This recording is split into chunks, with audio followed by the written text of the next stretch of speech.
फरवरी 21, 2021 तनवीर जो कि 21 साल का लड़का था, वो अपने छोटे भाई फरहान के रूम में जाकर ये कहता है कि अगर इस साल तक हम सब कुछ सही नहीं कर पाएंगे तो हम खुद की और अपने फैमिली की जान ले लेंगे। फरहान ने अपने इस सुसाइड और मर्डर प्लान के बारे में अपने सोशल मीडिया पर एक लेंथी पोस्ट भी लिखा था, जिसे उसके एक फ्रेंड ने पढ़कर पुलिस को इन्फॉर्म किया था।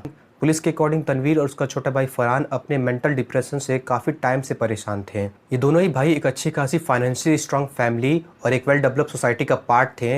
इसके बाद भी उन्होंने अपने मेंटल डिप्रेशन की वजह से ये प्लान बनाया। तौहीद फैमिली न्यूयॉर्क में वेल सेटल फैमिली थी, जो कि हाल ही में टेक्सास के एलन में शिफ्ट हुई थी। इस फैमिली में टोटल 6 मेंबर्स थे, जिसमें सबसे पहले आते हैं तौहीदुल इस्लाम, जो कि इंफॉर्मेशन टेक्नोलॉजी में काम करते थे। फिर उनकी वाइफ लैरेन, जो कि एक हाउस वाइफ थी। एक ग्रैंडमदर अल्तफुन नसेसा, एक बेटी फरबीन और उनके 2 बेटे थे तनवीर और फरहान।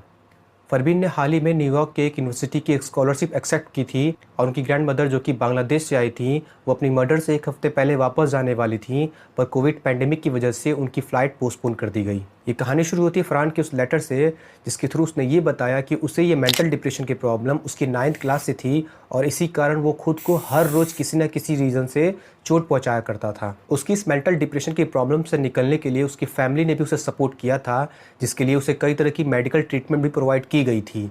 लेकिन अपने फ्रेंड से कंप्यूटर साइंस की क्लास में मेंटल इलनेस को लेकर हुई बातचीत के कारण उसे हॉस्टल से निकाल दिया गया था। जब फरहान घर आया तो उसे बात पता चली कि उसका बड़ा भाई तनवीर भी इसी तरह के प्रॉब्लम को फेस कर रहा है। और चूंकि तनवीर ये बात जानता था कि उसका भाई मेंटल डिप्रेशन की ट्रीटमेंट ले रहा है, तो उसने ये बात अपने छोटे भाई फरहान से भी डिस्कस की, जिसके कुछ टाइम बाद इन दोनों भाइयों ने ये प्लान मिलकर डिसाइड किया। लेकिन उससे पहले इन दोनों भाइयों ने मिलकर अपने इस प्रॉब्लम से निकलने की कोशिश भी की, लेकिन उन्हें जल्दी रियलाइज़ हो गया कि उनका ये सोल्यूशन कोई परमानेंट सोल्यूशन नहीं है। लेकिन अपना ये काम करने से पहले फरहान ने अपने सारे सेविंग्स के पैसे एक मेडिकल फंडरेजर को डोनेट कर दिए, ताकि ज़रूरती लोगों को इसका कुछ फ़ायदा मिल सके।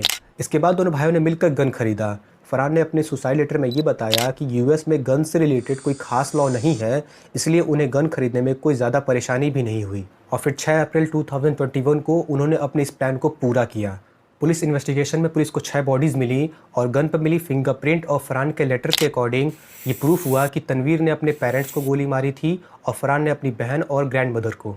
और इसके बाद उन दोनों ने भी सुसाइड कर लिया। घर के आसपास रहने वाले नेबर्स को ना गन शॉट की आवाज़ आई और ना ही किसी फैमिली फ्रेंड या रिलेटिव ने कभी भी उस घर में किसी के मेंटल डिप्रेशन से गुजरने की बात भी सुनी थी। ये पूरा इंसिडेंट सिर्फ एक मेडिकल डिप्रेशन जैसे सीरियस प्रॉब्लम की वजह से हुआ, जिसे आज शायद ही कोई गवर्नमेंट या आदमी सीरियस लेता है।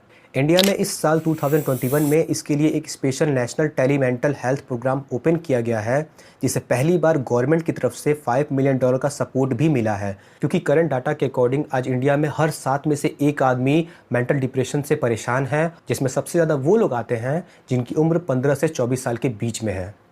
अगर आपके फैमिली फ्रेंड या रिलेटिव में कोई ऐसा है जो मेंटल डिप्रेशन से परेशान है, तो प्लीज़ उससे कनेक्शन बनाए रखिए और उसे सपोर्ट कीजिए, और अपनी इस हेल्प में आप अपने सबसे नियरेस्ट मेडिकल ट्रीटमेंट का सपोर्ट भी लें।